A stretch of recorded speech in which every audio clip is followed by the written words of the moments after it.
Oh, that's the alert that we're live. All right. Well, we're live, guys. We're in the ethos. All right. Oh yeah, it's 7:01. So look at that. Wow, we're starting on time. Hello and welcome everybody to this live once a month broadcast. This is 3 Rocky podcast hosts, 1 movie breakdown, and this month we will be covering 2013's Grudge match, which found Robert De Niro and Sly Stallone facing off in the ring. And I'm Craig Cohen from the SlyCast, the Sylvester Stallone fan podcast. And what we do on my show is when we get together for my show, we talk about Sylvester Stallone's career from his very first film all the way through to his current films. And we're about to release our Judge Dredd episode. So we're in the early 90s getting ready for that straight to DVD purgatory. So we've got some fun stuff on the way. I'm going to hand off to Doug Greenberg now. Hey, what's up? I'm Doug. I'm one of the hosts of the Rocky Minute podcast, where we cover the Rocky movies 1 minute at a time. We did a full season of the original Rocky, 118 episodes there. And we're right in the thick of Rocky 2 as we speak. As full season. I'm sorry. Go ahead. as of this recording, I think we're getting ready to launch right into the coma scene. So,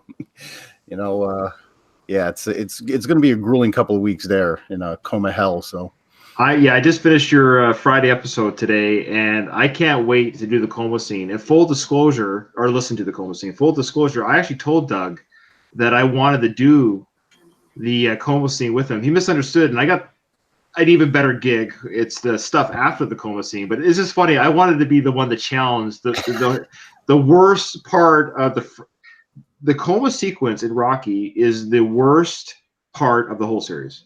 Mm-hmm. Of the whole series. Next to it's Bianca only singing. like 8 hours worth of stuff, man. You can't get through that.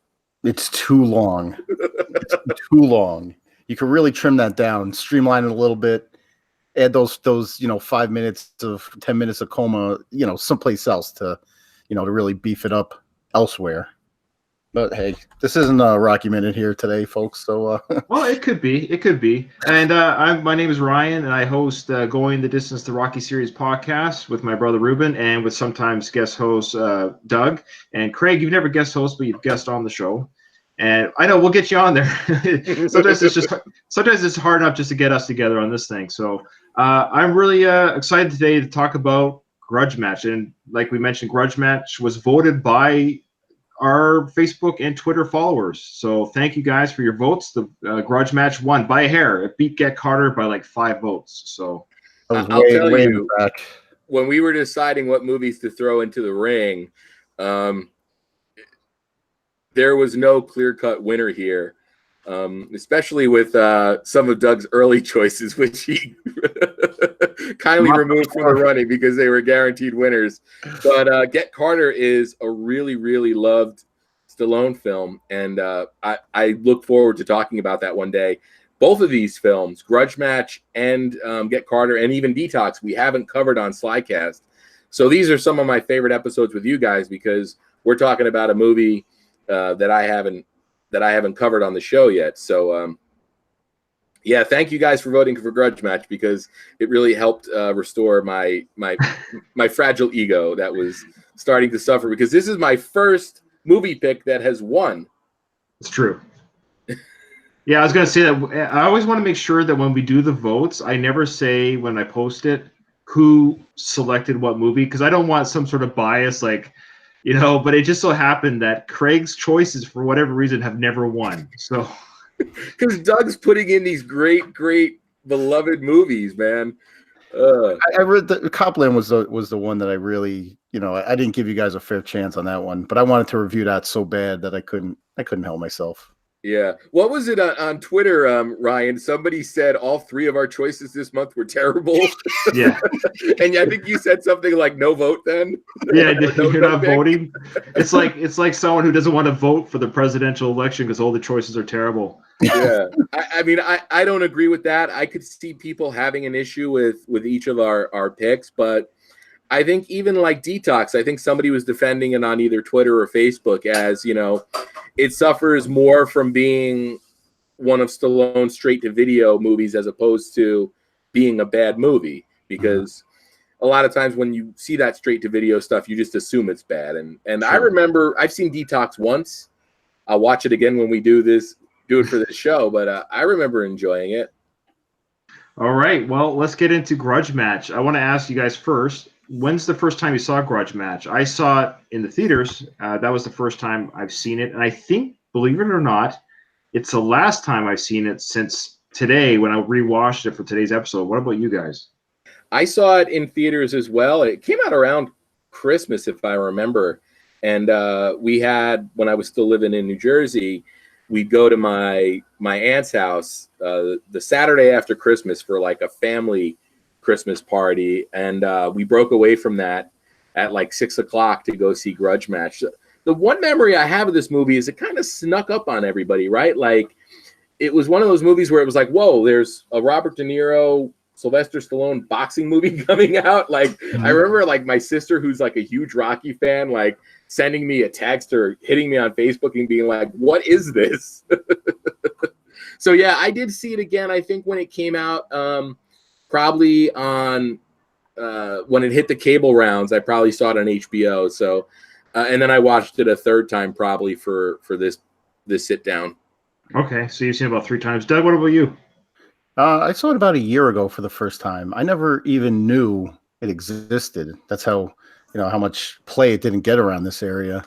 That's crazy. But, I remember you saying, "Hey, has anybody else heard of this movie?"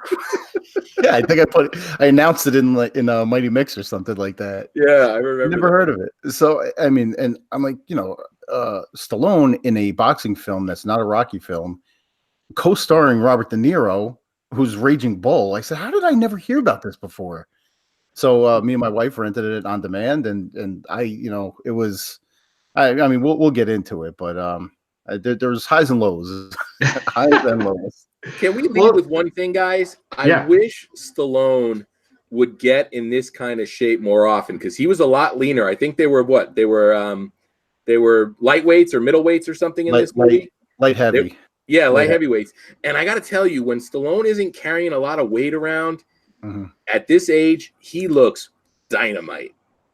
Agreed. Yeah. I actually noticed that because I hadn't seen this movie since its film release or theatrical release in the theaters. And seeing this build here in 2013, I was like, oh, yeah, he looks lean. It looked good. It looked really good. And I know he's totally meted out here for Rambo 5. But, yeah, it was a good build. I agree. But you know what? How old was he here? This was 6 years ago. He would have been like 66 here. That's still pretty incredible. Yeah.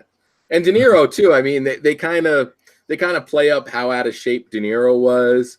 But, right. I mean, for his character, when he's in ring at the end, he doesn't embarrass himself physically. I would him jumping rope in his training scene. He jumped rope far longer than I could right now. Well, De Niro is like a serious dude. And I mean, it's easy to forget now, after 15 years of Fokker's movies and sort of just taking the paycheck movies. But I mean, if you watch Raging Bull, which I know you guys have both said you want to find a way to cover at some point, when he commits himself to a role, he's one of those actors that commits himself to a role. And I'd like to think that Grudge Match was one of those movies that sort of gave him a chance to sort of work that muscle that he hadn't worked in a long time. Yeah, he did it all well. Speaking of Raging Bull, so this film obviously plays on 2 huge notable roles by both actors, and both of them being boxing movies. And often when people speak of Rocky, you'll get the one camp who says, well, Raging Bull is a better movie than Rocky. And then you get another camp who's like, oh, no, Rocky is obviously a better movie than Raging Bull. Now, I will admit, and I painfully admit, I haven't seen Raging Bull. One of the best movies of the 80s. There's no shame in saying you haven't seen it, but they're very, very different films. I know, yeah. I knew that. I know enough about it. I know the character that he's playing. I've seen him, he's fat in one part, he's skinny in another part. I know he totally method acts in this film. And the accolades are probably all accurate for the film. I just haven't gotten around to seeing it. It's one of those things that I don't know why, as the years have gone on, I've put off. But I think you admitted that right here live, didn't you? You admitted that you never saw Raging Bull. True. But yeah, I mean, you have to put it in your repertoire. It's a fantastic film. And the problem is now I have young kids. I have to watch all these adult movies when they go to bed, and it's just so hard to watch anything that's not PG-13 past 9:30, 10 o'clock at night, and I'm falling asleep. But I'm going to watch it. It's going to happen, and I would like to actually put this out here. It'd be kind of fun to review that film together as our trio and talk about the arguments for and against, both films, which film truly is the better film, if we could be objective enough to talk about that. So don't talk about it now, but it'd be interesting, and we could bring you on somebody who maybe is a Raging Bull fan. But so this movie though plays on the fact that both characters. This movie is very meta, because it's extremely meta. So it's playing on the idea that both these actors have been in not competition with each other, but De Niro and Stallone both come from the same school of Italian, kind of rustic films, and they both have shadowed or not shadowed each other's careers. They both have had critical accolades. They both have had critical bombs, and this film speaks to all of that. So the boxing metaphor lives again. In this, and you guys want to talk about some of the metaphors that are brought up in this film? Well, the obvious one is the Rocky versus Raging Bull, Stallone versus De Niro, Razor versus the Kid. You know what I mean? Like that's the most obvious, competition, not a competition that I could think of. Yeah, but then also you got the sort of the superstar personality versus the humble personality, which I'm sure both of those guys have played at different points in their career. So that was kind of interesting. I do think that like the way this movie opens is really cool. They open with the fight game with Jim Lampley. I don't know if they call it the fight game or not, but they set up the whole movie in that 5 minutes, where we've got like the CG young version of De Niro and the young version of Stallone. CG was awful in this. Yeah, sorry. Can we talk about the CGI? Yeah. Go ahead, Doug. No, it was. I mean, they used Rocky clips and Raging Bull clips in that beginning, like when they're showing the old fight between the two guys. They just CG'd it over. They CG'd the faces over, other people's bodies to show it. Well, that technology is really developing quickly. I don't know if you guys remember one of the Avengers movies. Might have been Age of Ultron or something. They de-aged Tony Stark or Robert Downey Jr. And for this upcoming De Niro and Pacino and Joe Pesci movie, The Irishman, which is going to be on Netflix, they're also taking advantage of that sort of de-aging technology. So I think what we saw in Grudge Match was like the early attempts at that, and I guess it's a little distracting. Yeah. I mean, but do you want to just use look-alike actors instead? It's always hard in movies because you're like, wow, so this is supposed to be the guy at 25, and here he is at 55, and their jawline's completely different, They could have got the kid that played young Stallone in Copland. He looked just like him. Yeah, he would have had another acting gig playing a young Sly. But I think that was kind of what we wanted to see, though. You're selling, Raging Bull versus Rocky, quote unquote. So I think if we didn't see those two actors fighting when they were younger, I don't think as viewers we'd be as excited to see them fight when they're older. I'm glad they did that. And the setup at the beginning of this film was good. It was well done in the sense of we're kind of thrown into right away the lives, the match one, Razor won, I believe. And no, sorry, who won the first match?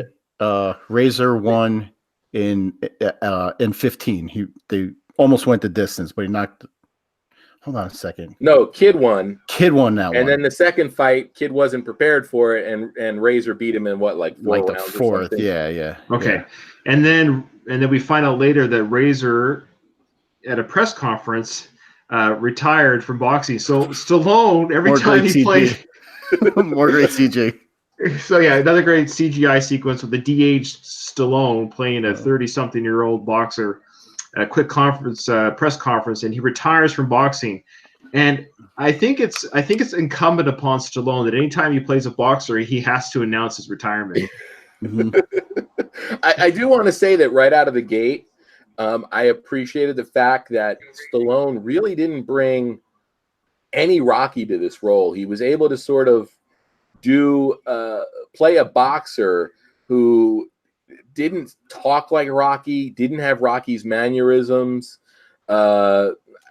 I appreciated that, and I thought it was cool. And I don't know if it's more the amount of respect he has for that character. He didn't want to sort of cash in on that cheaply, or any more than they already were with the concept. But I thought the performance was it wasn't Rocky Balboa.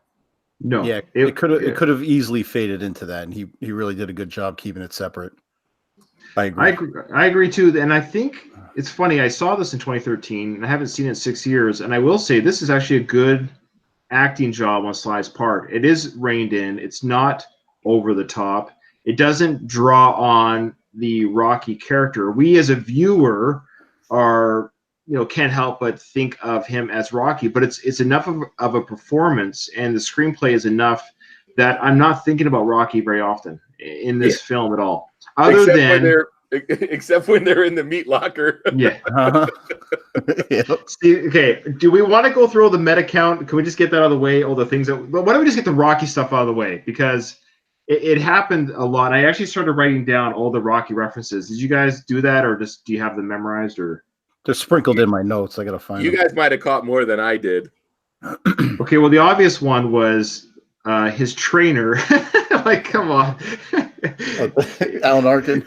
Yeah, great job by Alan Arkin playing the trainer Lightning. So I love how Mickey in the Rocky films always said you're going to eat lightning and you're to crap thunder. So this trainer's name is Lightning. Did the writers who wrote this, did they know? How much? I guess I want to know, when they wrote this character of the trainer, they must have known that they were writing a Mickey-like character. Oh, absolutely. Totally. I mean, there's Mickey, Burgess Meredith played Mickey like nobody else could have played that character, or really there's no other character like him in any movie. So yeah, the writers, they had to have really been conscious of that when they wrote the Lightning character, to make him kind of like Mickey, but a little more funny and witty, not as angry. The two writers, the main writers, is Tim Kelleher and Rodney Rothman. And Tim Kelleher, his filmography writing credits, 2.5 Men, In Living Color, and the Arsenio Hall Show, and the Pat Sajak Show. So definitely some comedy in his background. And then Rodney Rothman, he did the 21 Jump Street movies. Yeah, he's having a big year. He wrote Spider-Man Into the Spider-Verse. Oh, he did. Yes, I just. And he also directed that. It was his directorial debut. Wow, there you go. And that was well received by the masses. So good for him. Bravo to him. And he started off writing for the Late Show with David Letterman. That's a pretty good. That's a pretty good way to get your start. So, what did you guys think of the writing, like of the jokes, or? I liked the comedy in it. I thought De Niro killed it. He killed all the comedy scenes. Alan Arkin killed all his comedy scenes. Kevin Hart, every time he's on screen, he kills it. Stallone, every time he tries to deliver a comedy line, it really bugs me because he just doesn't have the timing. He doesn't have the delivery. Yeah, he's he's only funny when he's playing Rocky, and Rocky tells his like that goofy funny, that adorable funny. He does that very well in Rocky as the Rocky character. He is not a comedic actor. So he was actually more, though, in this film, to his credit, though, he wasn't asked to bring the comedy per se. He found himself in comedic situations around characters, people like Alan Arkin's character.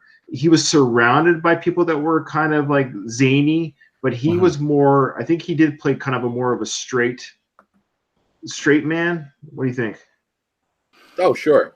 Yeah, I mean, he did have those couple of moments though, like when they're gonna do the skydiving stunt, and he throws De Niro out. I mean, that's like the like punchline-y type of humor that I think works for him. And I also love not to jump around, which we love to do on this show. It's inevitable. But when they're recording the commercial for that the casino buffet, and they're both like reading their lines as stiff as could be, and then Stallone or Razor starts talking about the dangers of gambling, which I think that stuff for me that worked. That was genuinely funny, but it wasn't like a joke with a setup and a punchline. So right. I think if you let him do that kind of stuff, that's where he's going to excel. Do you know what one really bugged me was when he's walking through the park with Sally, and he's trying to, he wants her to tell him like why Kid, why did she cheat on him with Kid? So he's like, I'm not going to get worked up. I'm going to be real calm about this. I'm going to try to stay calm. And then he starts yelling, but why him? And it just like the setup, the delivery and everything was just off. It was off. It was like, I know. Sorry, go ahead. Yeah, no, we were running down all the Rocky grabs, right? Yeah. Well, the commercial was we skipped over the commercial. The commercial was one of them. Yeah. With the bad reading. Yeah. There's one earlier in the steel mill. He bends down and he picks up like what looks like a piece of rubber, and then he tosses it up in the air and catches it like it was his racquetball. Yeah. Yeah, caught that too. Yeah. Yeah, I didn't know if it was it didn't look like a broken racquetball, did it? It just looked like it was a piece of metal. It was a piece of metal. It was metal? Oh, I think so. I think it was like a cracked off or welded part of metal or something. But he picks it off the ground and he chucks it in his hand just like he did with that rubber ball. Yeah. Yeah, totally. That was another Rocky moment. Another one, of course, was the eggs. The eggs, yeah. I mean, that was an obvious one. And he goes, do people still do this? Yeah, they're kind of high in cholesterol. But he dribbles. He couldn't get those all down. He did pretty good. He dribbled a lot down his shirt, which this had to be an actor moment where Alan Arkin reached down and like wiped it off his shirt for him. But he also, that last gulp he held in his mouth. He didn't swallow that last gulp of it. And another one was, of course, the press conference, goes without saying. Mm-hmm. That's a kind of a rock. That's most boxing movies. But then you got Razor being laid off from his job, just like Rocky got laid off from the meat factory. What else you got here? Oh yeah, he talked about it in the boxing match. He says he doesn't want to get cut. He doesn't want to have his eye cut. Yep. Also, he told his trainer not to throw in the towel. There was an elevated train running by, I guess, by his house or something. And then being blind in one eye. Yeah, the eye. Yeah, so I mean, it's crazy, the blind eye. And the last one I got here was, of course, you have the training montage. We have two of them. We had the failed montage where you can't lift the tires, and he's pulling the car that almost runs him over. And then the successful montage after he knows why he's fighting, the proper reason why he's fighting. He pulls a big rig and he's able to flip the tires over. So obviously they play to, and I was going to say this actually at the beginning, was this movie would not exist even if Robert De Niro had done Raging Bull, let's say, as it was, and let's just pretend Stallone was just as popular as he was in 2013 if he had never done Rocky. This movie would never have been made if Rocky never existed. Oh, yeah. So what I mean by that, though, these writers and the people that greenlit this movie, they were banking on the success of Rocky. The same way you could almost argue with what's his name, Michael Keaton, who did that Birdman movie. That movie works because Michael Keaton played a superhero as Batman. So you've got that meta of life and actor, reaching their golden age and what they used to be. And that's exactly what this movie's playing on in a comedic way. And I wonder if you guys thought about it. How do you think this movie would have worked had it not been a comedy, a straight up drama like Birdman? That's a good question. I think the concept of this movie just lends itself so much to comedy that I think if you do a drama with two older guys, it could just become depressing. Yeah. Well, but maybe that's the film we're looking at here, and this is what I was thinking as I was watching this, because there was enough parts in this film where it played as a straight drama. The relationship with the Punisher and his dad, BJ, yeah. But then they would have conversations about his name being BJ. Like that was like an ongoing joke in the film where they even went down to getting jelly beans for the kid. Like Scotch jelly beans, right? Yeah, Butterscotch jelly beans. So that was the rare good kid actor. Yeah, he was good. Yeah, I like that kid. He actually had one line in one of his lines in the film actually made me like truly LOL. I laughed when he was sitting at the when him, Sally, they were at the diner? For the Punisher and the Raging Bull, they're all at the diner, and they tell him to leave. He's like, I don't want to leave. This is the best dinner conversation we've ever had.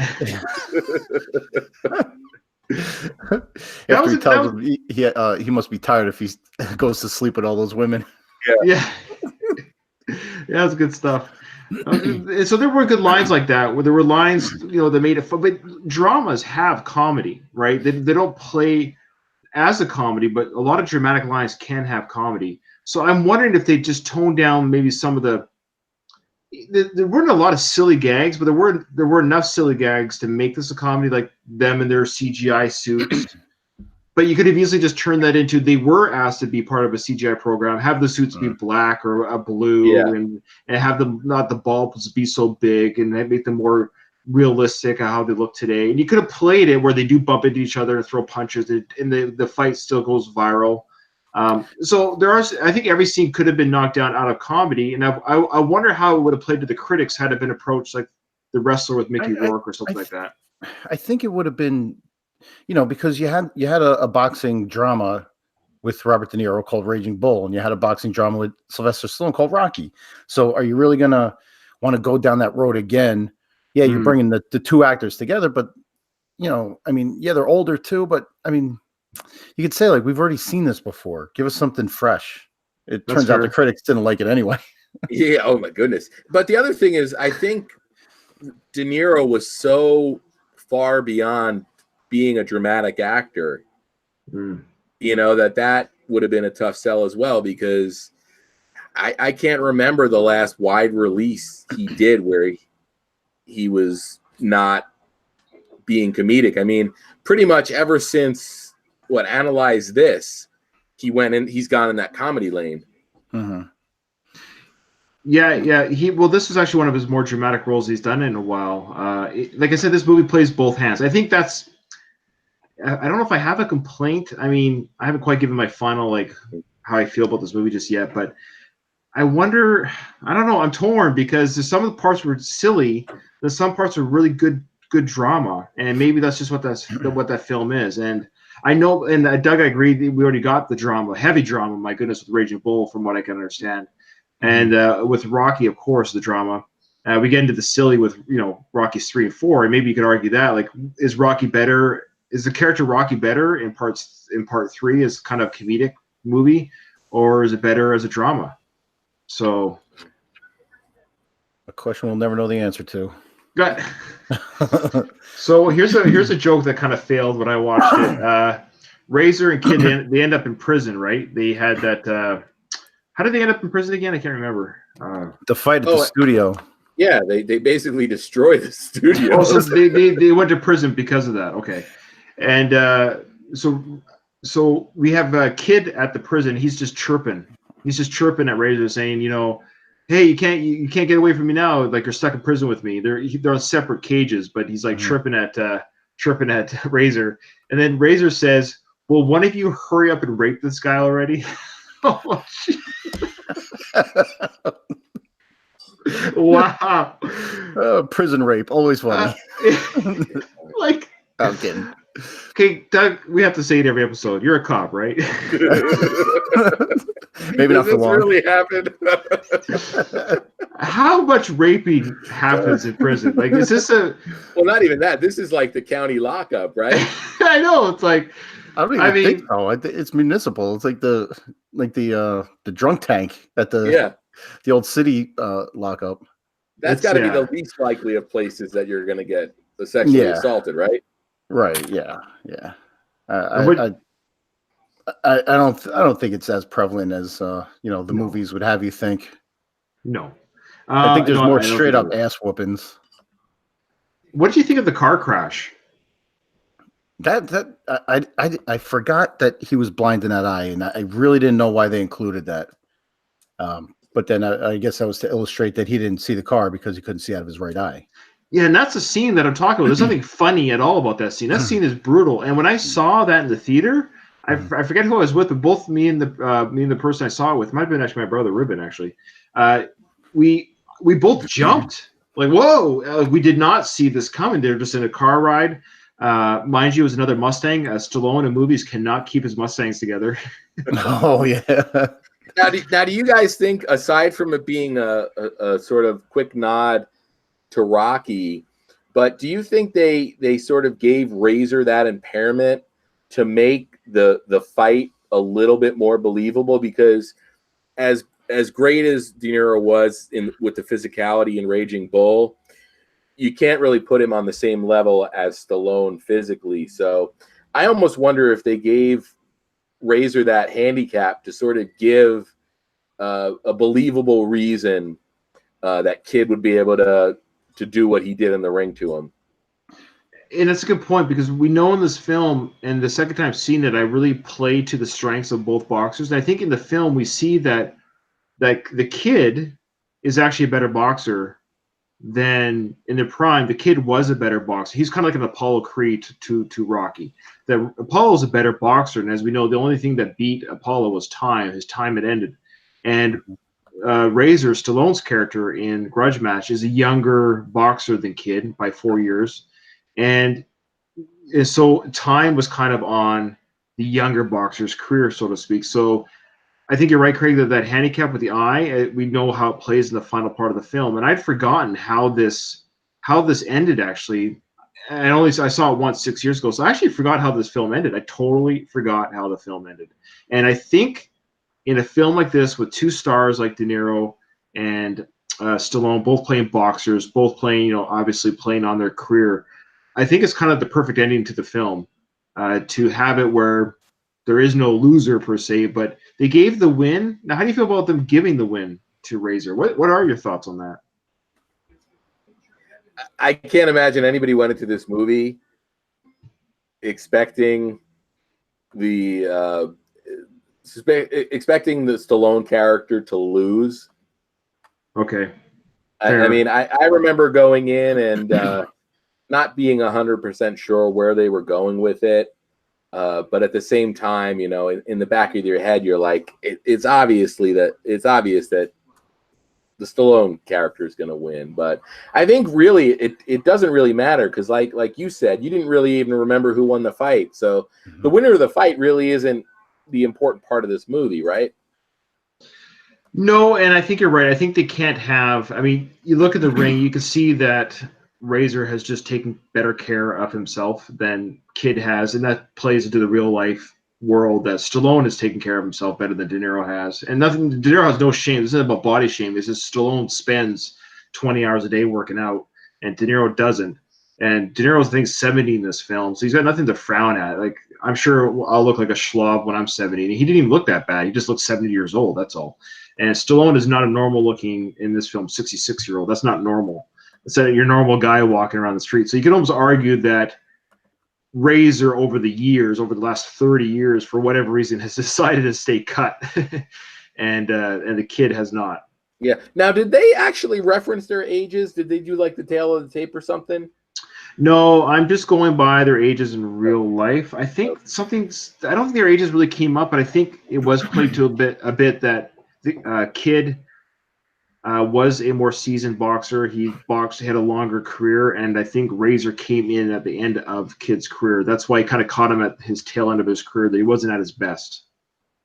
Mm-hmm.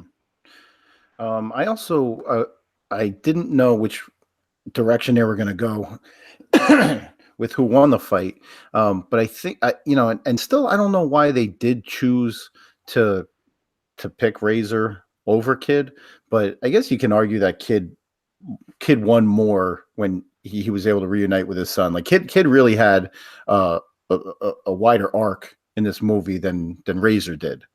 Oh, because totally. he was the womanizer. He was a piece of garbage in the beginning, and he came to, by the end, he had a son who he never met before, his grandson. He didn't get the girl, but he got what ended up being important to him in the end.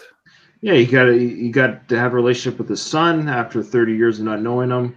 Played again by the Punisher, and he's got a grandson. So let's talk about a little bit about the cast. We've kind of skipped all over the place. Let's talk about what's his name again? The guy that plays the Punisher. I always know it. Then I John forget. Barenthal. Okay, I forgot. Now, when I saw this film, I had already been a fan of Walking Dead, so Yeah. I knew him from Shane from Walking Dead, and I thought he did a great job. I think I enjoyed his performance more the second time around than the first time. Well, you know what? Yeah, I'm sorry. Go ahead. You can I was just gonna. Please finish. I was just gonna keep going on about how it was a lot more subdued because he usually plays a very intense personalities in movies, and that's just his character. I mean, that's what that's what he's cast as. He can play a very intense. The Punisher, for Pete's sakes, is very intense, very brutal. But in this film, he played a really subdued character, and it was actually a really human performance. Yeah, and I'll speak to that in a minute, but I have a funny story about him. When The Walking Dead first came out in New Jersey, it's like horror convention central. They do 4 major conventions a year in Jersey alone. They do Monster Mania and Chiller Theater, and I used to go to them all. They'd have one in October and one in the spring and probably March. And me and my brother went to it's like right over the bridge from Philadelphia, Cherry Hill. Cherry Hill. They did their the spring Monster Mania, and like everybody but Rick from The Walking Dead was there, and my brother was a huge fan of the show. So we went into this room. There wasn't a line or anything. I mean, the show was like brand new, and my brother went around and he met all the people from The Walking Dead and got their picture with them. And John was there, and super cool guy. So that's always cool to see. And yeah, he's being paid to be there, but whatever. I mean, I've had experiences at conventions with people that are being paid to be there and they're still dicks. So, but the one thing I did notice the second time watching this movie is how much you see him sort of doing De Niro. There's enough of it there where you can see that they're father and son, which I think it's really subtle, but there were like 2 scenes, and I wish I wrote it down, where his delivery, and I think he repeats himself, which is something that De Niro kind of does all the time. But I thought it was really sort of like a little subtle hint that you could see that they were father and son. I wish I could think off the top which ones those were. It might have been when they were arguing about the car that he gave him. Okay. Where he's like, take the keys. But I just remember some of the dialogue being like really reminiscent of the way that De Niro would deliver it. Okay. Yeah, I thought he was he played a great part in it. Go ahead. No, I was gonna say, did the age seem a little off though?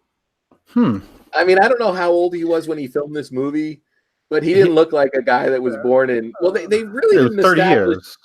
They kept saying 30 years. 30 yeah, years. but what was the kid born 30 years ago, or like they never really established like they were rivals, and Razor kind of really hated Kid for doing that to him. But the only thing in my head I was like, oh, maybe she had the kid a couple of years prior to that, because maybe he was 30 when he made this movie. He just didn't look 30 to me. Yeah, no, he I think from what I saw, he was born in 76. Yeah. So in 13 he would have been 37. Yeah. And just the fact that he had this whole college career that he referenced that Kid had been following. Mm-hmm. So which confused me. Did that confuse you too? Well, it was kind of one of those cheap things where Kid's not supposed to know that he has a son, or he knows he has a son, but he stepped away from his life. But then you see that he's secretly been watching him and was proud of him. it was a cheap screenwriting sort of technique, I think, to find a way for BJ to forgive Kid after being so careless with his grandson.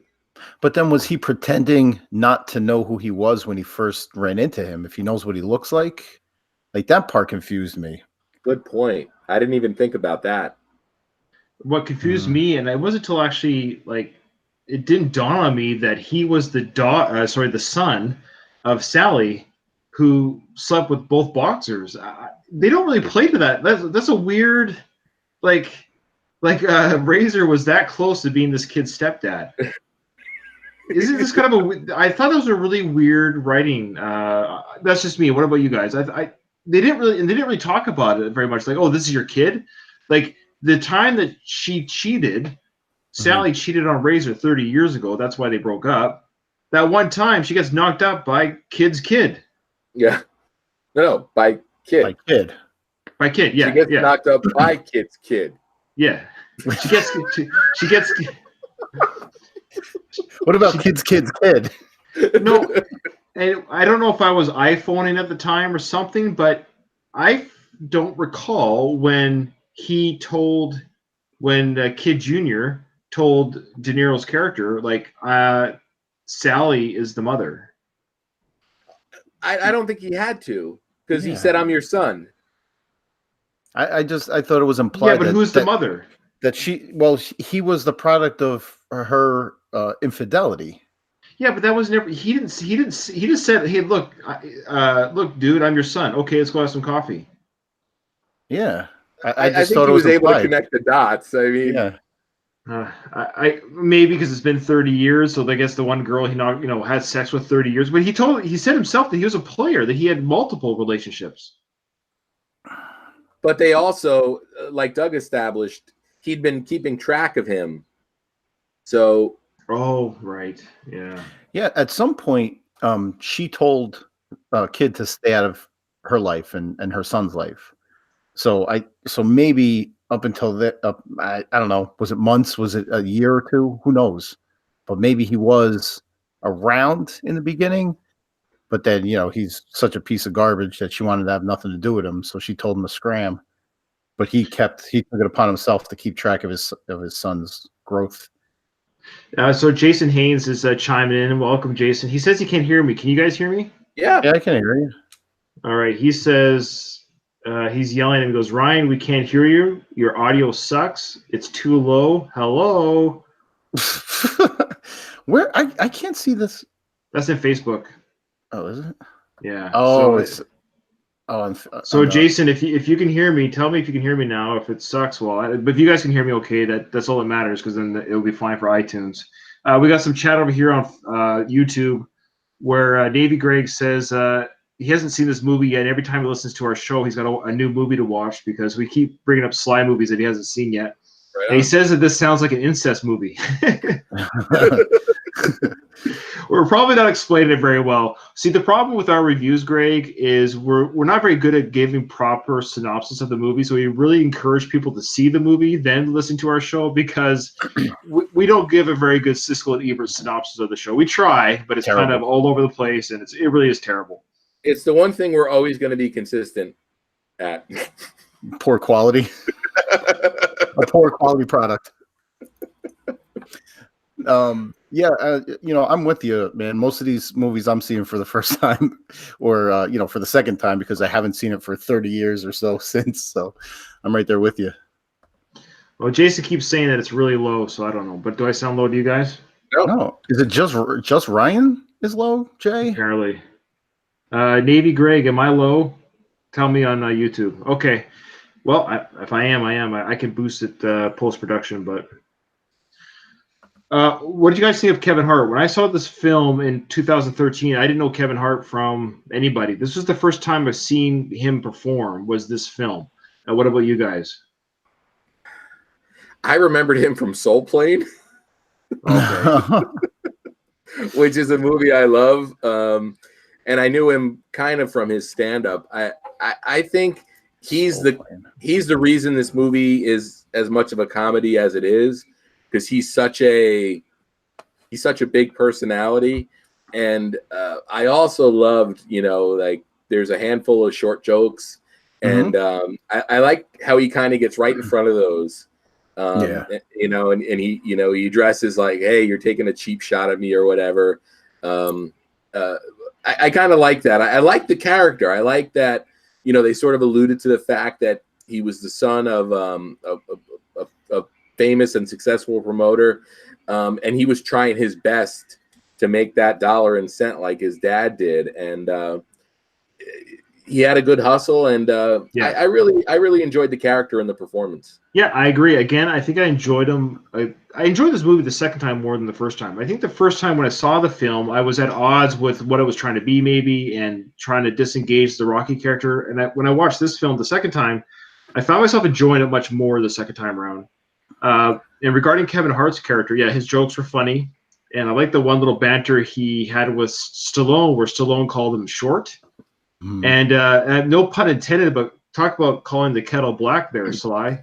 Well, I think in that scene, I think Sly had to be on maybe an apple crate or something. I know Kevin Hart is short. He probably is 5'5" or something. Like I think he's 5'4" or 5'5". Yeah. Yeah. And so Stallone must just love being 4 inches taller. You know what else I liked about his character is, they constantly showed that he was holding back the amount of money he was going to share with them, which was money he was going to keep for himself. Yeah. And I like how he kind of used that as a way to sweeten the pot when he needed to. My take on Kevin Hart's character is every movie that he's in, he's one of the main players. And usually, like the movie Get Hard with Will Ferrell, or The Wedding Ringer with Josh Gad, which are good comedy movies in their own right, but usually by the end of the movie, I'm a little full of his shtick. And this, it was so he's not a main character, so every time his scene comes up, you're like, oh yeah, like Kevin Hart's in this. There was just enough for him. It wasn't too much where you got tired of it. My favorite Kevin Hart scenes were when him and Alan Arkin were going at it. They were hilarious together, like legitimately funny. I'll put some post joke sequences in there, but which one did you like? I like the little banter they had right before the fight. That was some classic stuff. I'll insert that comedy bit into the iTunes release. Well, Alan Arkin's making the short jokes, and Kevin Hart's making the old jokes. So it's I don't know. Alan Arkin is a very funny man. So, Doug, we got some kissing for you. Sly was kissing in this film again. How'd you feel about that?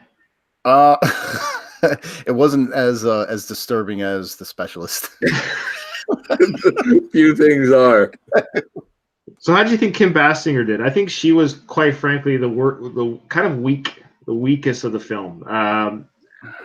I know it's kind of a thankless role to play the girl that cheated on the boxer, and she's trying to get back.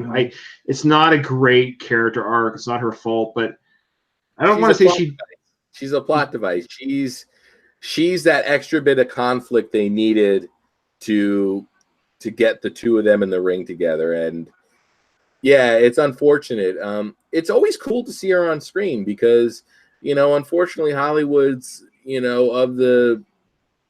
it's just society in general, I guess, when a woman hits a certain age, I know, there just aren't those roles for them anymore. I know. I felt bad. You're right about the plot device. That's the best way to say it. I think she did fine. I just think out of a very strong cast. I mean, think about it. You have Stallone as just a star presence on screen. Then you have De Niro, my goodness, and then you have Alan Arkin stealing his role, and you have Kevin Hart, really coming out of nowhere. For me as a viewer, this is the first time I've seen him in anything, because this was 6 years ago, and he would have been young then, like 28, 29, maybe 30. So she just kind of came in. It's like, oh yeah, look, it's the chick from Batman. I'm not sure that if you put anybody in that role, they would have knocked it out of the park, because it was such a vanilla role. Sharon Stone. Forget it. Oh jeez. Do you know who played young Sally at the beginning? Her daughter. Yeah. Kim Basinger's daughter. Oh really? Yeah, Basinger and Alec Baldwin's daughter. Her last name is Baldwin. I wonder if it's the one that Alec Baldwin called a pig. Oh, that phone call. Okay, I'm inserting the audio on that. Oh my goodness. So Navy Greg has a question. He says he came in late, but he wants to know if this movie is a comedy or serious. And we were talking about that. It is funny. There are scenes in this movie that are genuinely funny. There's very little in this film that is stop or my mom will shoot. Meaning like the gags in this film actually work. It's not over the top, and so it's subtle humor. It's not Naked Gun humor. It's not stop or my mom will shoot attempted humor. It's actually grounded humor. And anything that's kind of silly would be Kevin Hart, but he delivers it with so. If you like Kevin Hart, you're gonna like his role. He plays Kevin Hart very, as much as he does in this film. And yeah, I don't know. I think this film is funny. There were parts where genuinely I laughed. I found myself laughing at the parts that were like a smaller humor, but one-liners and stuff. I can't think of anything off the top of my head. I'm just looking at some of the quotes, but I don't know. What about you guys?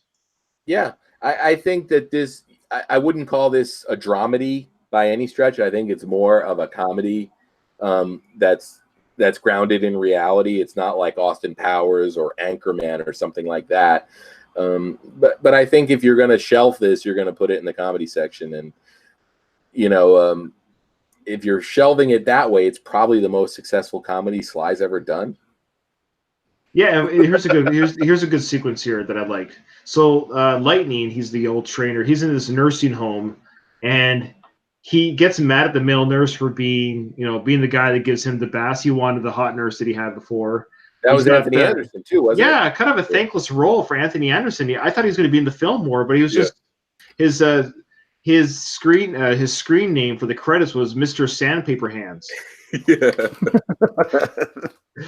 So the line here is, so Lightning, who's unwilling to have a male nurse bathe him, says, "What kind of man knowingly takes a job where he's got to wash another man's balls?" and then Razor says, "He's a hero as far as I'm concerned, pal." That's a great line. It's lines like that, and like that's you can see maybe the 2.5 Men comedy writing here. That's the sitcom type of humor, which I like. It's silly, but it's funny because it speaks to real life. Like, no offense to our male nurses out there, but any man that's a nurse, they are heroes. But really, what kind of person willingly takes on the job to wash old people's nether regions? So bravo to them. Yeah, I never understood that. How they take that job knowing that that's part of the problem, part of the process. So Navy Greg says one other thing here, and boy, he should be on the podcast. He said it perfectly. He goes, without even seeing the film, he goes, "Is it like a grumpy old men type comedy, funny with sentimentality? How do you say that word? Being sentimental." So I think it kind of shoots for that. I think it's a little bit more screwball comedy-ish, a little bit more, but I think it's an aging old man tale, and there's comedy bits. Yeah, I think it's a fair probably. No, thinking about what you asked before, or when you mentioned that it was Stallone's most successful comedy, it is, but it's not at the thanks of Stallone. It's the supporting cast that makes it a successful comedy, in my opinion.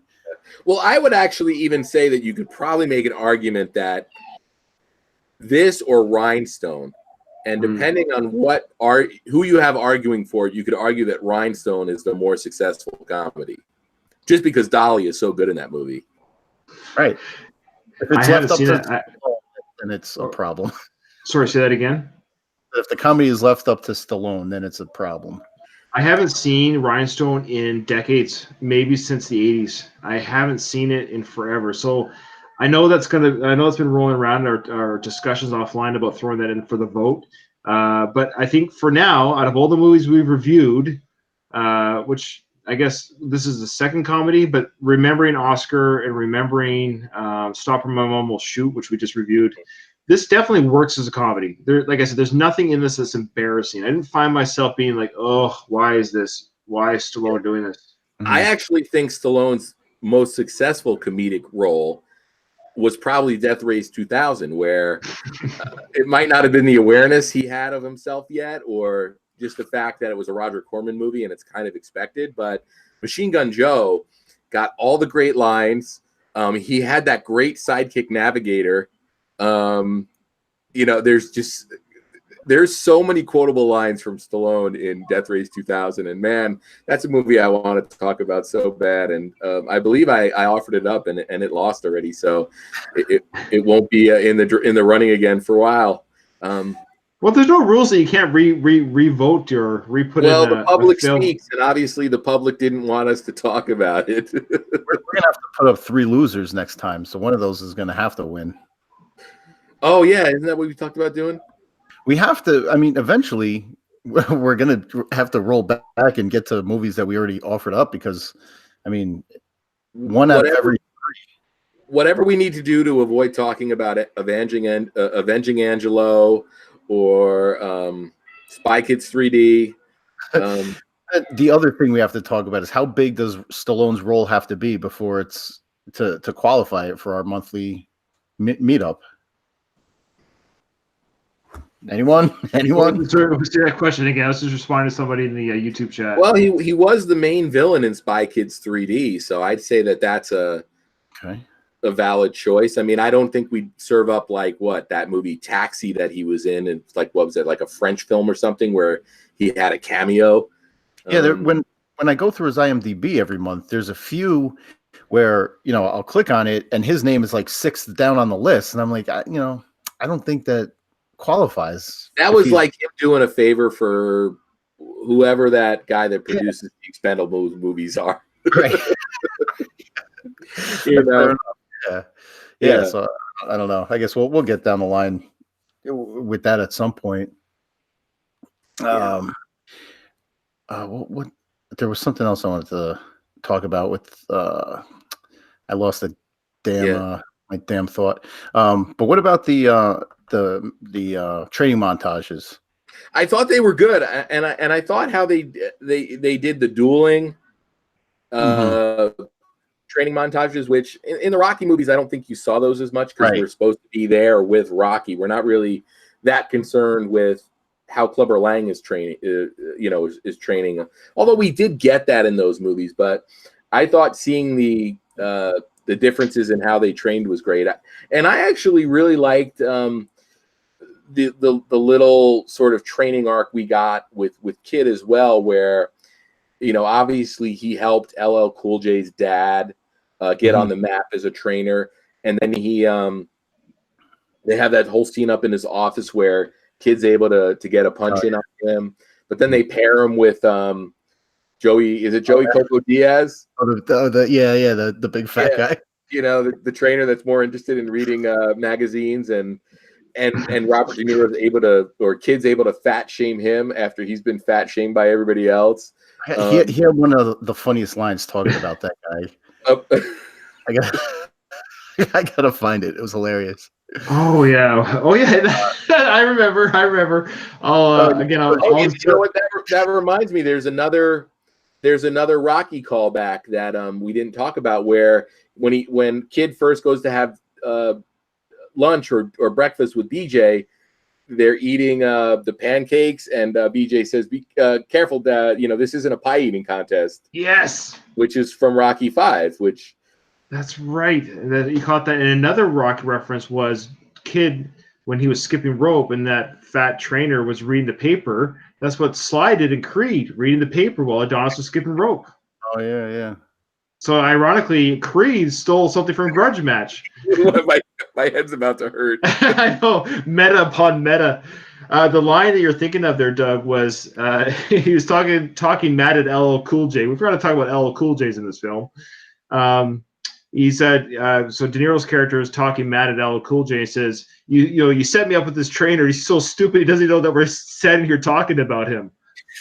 I found it. The guy was such a dumb shit. He doesn't even know I'm talking about him right now. Yeah, that's it. And it shows the guy just reading the paper, not even paying attention. That was an LOL moment. I truly laughed out loud when I saw that. Yeah. That was De Niro's timing, man, his delivery. Yeah. He's got a great cadence when he goes De Niro, that cadence in his voice. So we didn't talk about how this movie did at the box office. It basically broke even. Yeah. Basically. Right. There's somebody else on Facebook saying we're having audio trouble. No, I think it's speaking about me. I don't know. I'm not too worried about it because if I'm hearing you good and you're hearing me good, It seems like business as usual. Yeah. Failed experiment on the Facebook.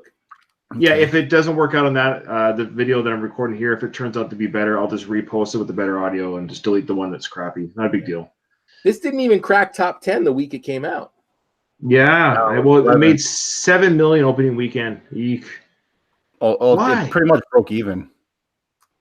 Yeah, it broke even worldwide, I guess, or whatever, at least domestically. So it's weird because Doug didn't know about it. Yeah, exactly. If Doug didn't know about it, and this is like one of the biggest audiences for that movie, that's your answer right there. For whatever reason, they didn't market this movie at all. Yeah, I know. Yeah, that's crazy. Marketable. That's crazy, Doug. What were you doing in 2013? How buried in the sand were you? I have no idea. I'm trying. That's another thing I was trying to think of. What was I doing in 2013? And it was around the holidays, and the fact that it came out on, I think it came out on Christmas Day, right? It almost feels like that's a movie you release the last week of the year because you wanted to get the Oscar nomination for somebody. Yeah, which obviously didn't happen. I don't know where this has to be one of the most poorly marketed films in Stallone's entire career, because you could almost also argue that, like, is the Rocky name really what sells those movies? Yes. Yeah, long and short. Yeah. You know, okay, I'm gonna say something controversial here. Okay, well, maybe not controversial, but maybe hard to admit. Stallone is just not a box office draw anymore, or no, and if it's not, and it breaks my heart because I love him and I love his movie. We have a whole podcast network dedicated to him, right? And I'm passionate about it. And there's millions of fans out there. He's definitely big internationally, almost better than he is domestically. But I guess it's just sad to see, like, this is a film that is not a bad film. In fact, it's a good film. It's a fun film. You have fun when you watch it. I haven't met anyone personally who has seen this film who said, I can't stand it. I hate it. I don't know why I wasted my time. And you hear about those films making money. This film should have made more money than it made. I think amongst users and watchers, they all seem to agree that it was a fun film. So I don't know where these Stallone fans are. Are they just not going to the movies? Are they downloading illegally? I wonder if illegal streaming never existed, what the box office would be on this film. Yeah. In all fairness, though, and I think this speaks to De Niro and Stallone, how many other actors from their era are still starring in movies? I mean, it's very rare that you get people that have 5 and 6 decade long careers. No, their longevity is huge, and there's nobody that they're competing with in their age bracket and who have been out as long as they have. Like, very few people are going to see a 7-year-old plus movie.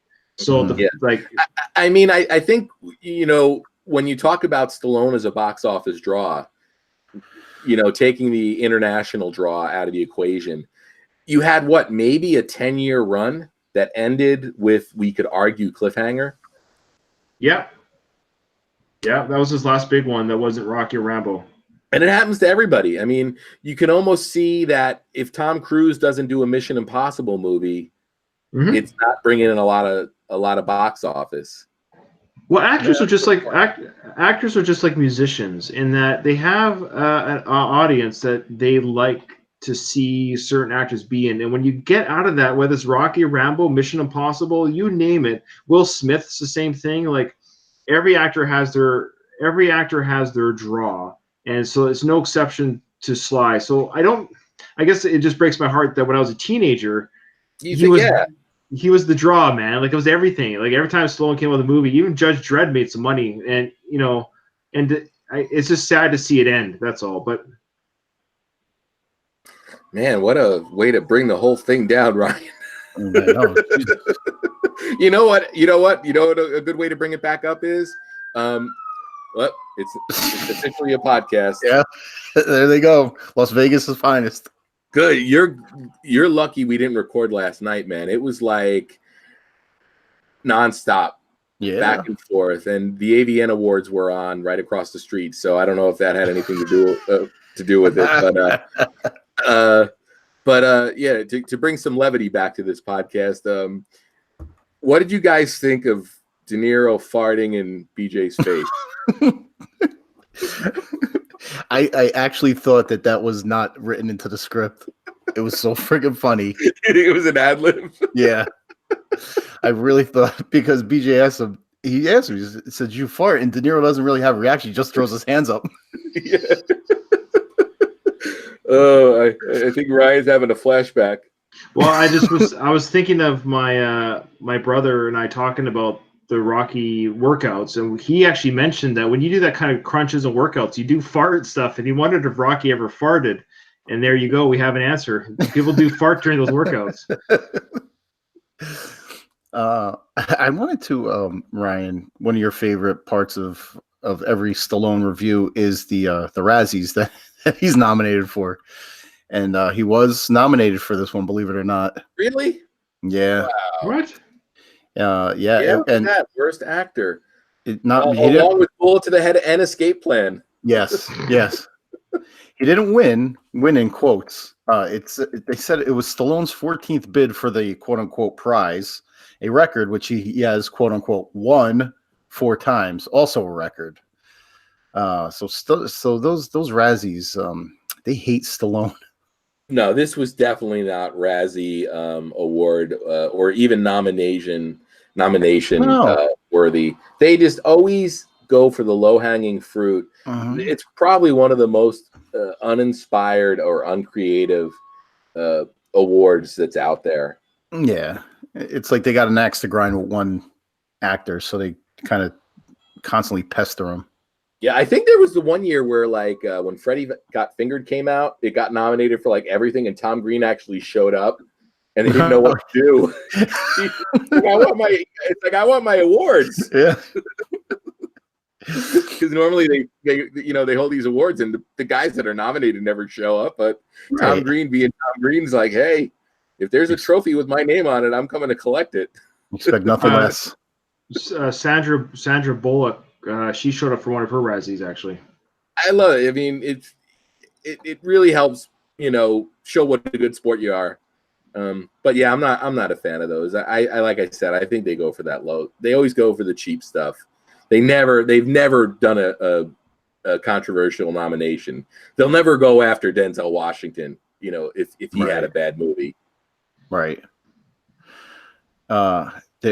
Before I forget, there was one other thing I wanted to mention when we were talking about the nods to Rocky. There was also, I don't know if it was placed there, but there was a nod to Over the Top when he was hauling that semi.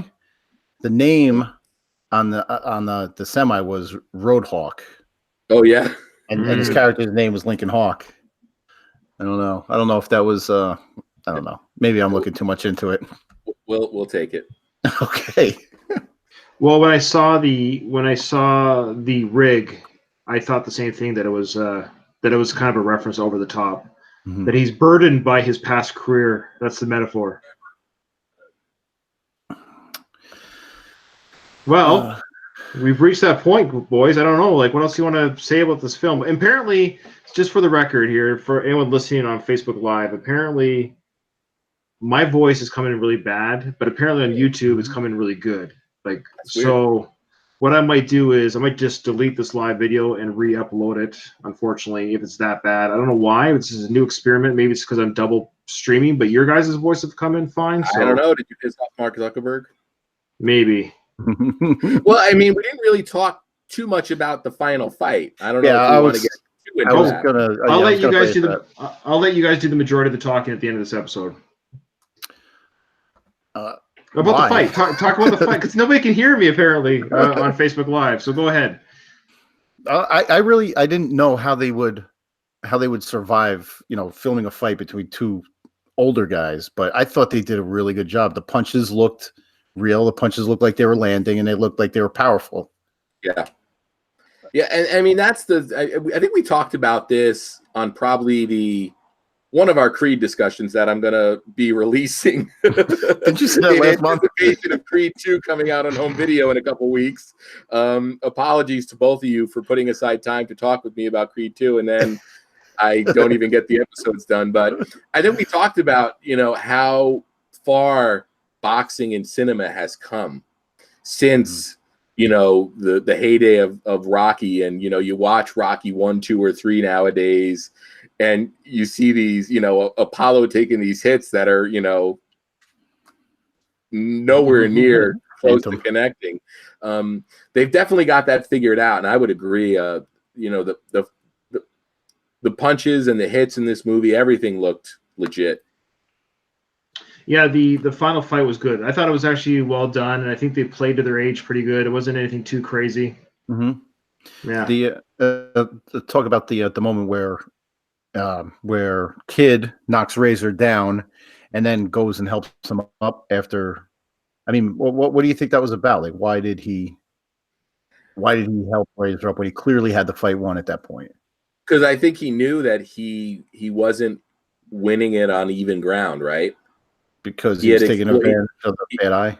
Yeah, he had exploited this weakness that, as a fighter, that's what you're supposed to do, right? You're supposed to find your opponent's weakness and exploit it. But I think I don't know if maybe he had developed throughout the course of the movie and softened a little bit with, reconnecting with his son and his grandkid. And like you said, maybe the win wasn't as important anymore. And it was that ability to sort of lift somebody up who was down. I thought it worked. And I think it's something that was kind of unique that you didn't expect to happen at the end of that fight. Right. But then it gets paid right back, because then Razor knocks Kid down, and same thing. He goes and helps him up. Yeah, and I think it kind of pointed out, like, hey, we understand that this is kind of stretching the limits of the believability. Even LL Cool J references that, like, Foreman was 15 years younger than De Niro when he had his big comeback fight.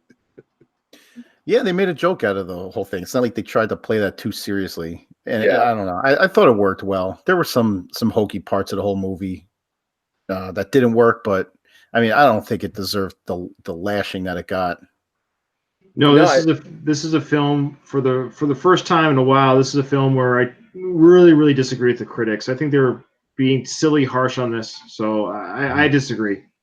Yeah, I think you said it. You said it best earlier, Ryan, where you said it. It's just it's an easy movie to watch, and I also haven't found anybody that's like, appalled by this movie. It's harmless, and I think a movie can be a lot worse things than harmless entertainment, and that's what this was. I guess maybe if you're such a super fan of either Rocky or Raging Bull, and you want to see the two of those films sort of continue to carry those legacies or whatever, but use those movies as a jumping off point to have a little fun 2 hours. Speaking of fun, did you guys catch did you watch enough of the credits to see the Tyson Holyfield part? Because of the success that Kevin Hart's character had promoting this fight, he wanted to do a rematch between Evander Holyfield and Mike Tyson. Yeah. And they addressed the whole ear issue. Mike Tyson said he tasted terrible. Yeah. It was great, man. And then we also get the Dancing with the Stars payoff, right? Yeah, which was also some just one CGI right there. Yeah, the CGI for De Niro out there. Come on. They had the technology to be a little bit better back then. Yeah, it was good. I don't know, man. It was like you guys talked about how meta it was and how like self-aware the movie was, and those little bits just really sent it home for me. Well, I'm ready to wrap it up. Not in a bad way, but I've got some needy kids here, so I don't know how much longer I can be anyways. So for our listeners on Facebook Live, for what it's worth, I'm deleting this video if I go back and review it and find out that the recording's terrible. Or save it, because it's a collector's item now. Yeah. No, and then I'll just tomorrow morning I'll repost it anyways with the one from YouTube and tag you guys in it though. So you'll see it reposted. That's why, because it'll be the non-live but live recording. Because apparently I'm not coming through it. I'll have to figure out why that is. Weird. Yeah, but YouTube works, and that's fine. So on our YouTube page, we're all good there. So yeah, I like this film. I enjoyed it. So again, to all our listeners and watchers, subscribe to us on YouTube. That's the Sylvester Stallone Podcast Network. Subscribe to us there, and so you don't miss the next live recording. Follow us on our respective Twitter and Facebook accounts. Again, I'm Rocky Series Podcast, Going the Distance, and you'll find me on Twitter and Facebook. And guys, plug yourselves, please. And yeah, SlyCast, when's your next episode? Any day now. I realized that I had so much raw content for our Creed 2 Super Special that we will now have our 2-part Creed 2 Super Special to celebrate the home video release of Creed 2, which I believe comes out digitally around the middle of the month being February. And then we're going to follow that up with our Judge Dredd episode. So you're going to have a 1-2-1 or 1-2-3 punch from SlyCast in the next month and a half. You know, I look forward to it. I always go to my iTunes feed and seeing when that SlyCast update will come. So we're fans. We're not just friends, but we're fans of the show. Yeah, it's just I don't want to get too in the weeds here, but I tend to get a little carried away when I edit, because I know as soon as I hit that upload button, I'm no longer able to touch it, and I worry that 5 years from now I'll listen to it and there will be something that bugs me.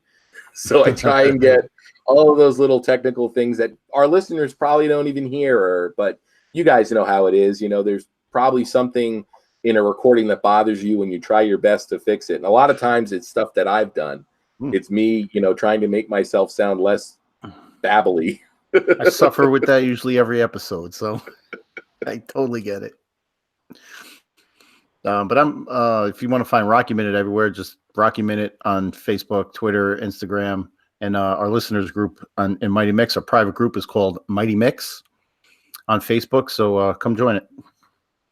Right on.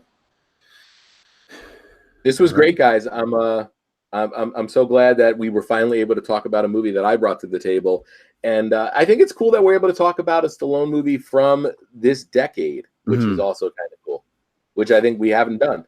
No, that's true. Yeah, it was definitely a refreshing change. So well, it's been good, guys. Yeah, I'm really this has been fun. I look forward to next month. I can only imagine what it's going to be. All right, take care, guys. All right, see you, everybody.